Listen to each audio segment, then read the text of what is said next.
For today's craving ay sabay-sabay tayong matakam at magutom sa pagkain ngayon.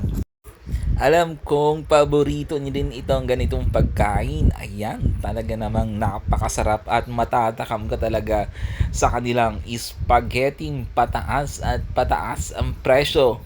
Char. At perfect partner niyan ay masarap ang spicy chicken. Grabe, na-miss kong kumain yan. Parang huling kain ko niyan ay isang last year pa.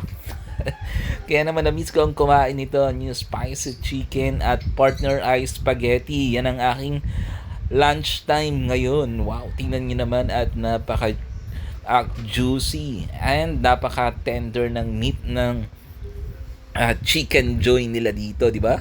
Bidang bida ang saya. At ayan na, titikman na natin at pasadong pasado yan sa ating panlasa. Follow for more videos.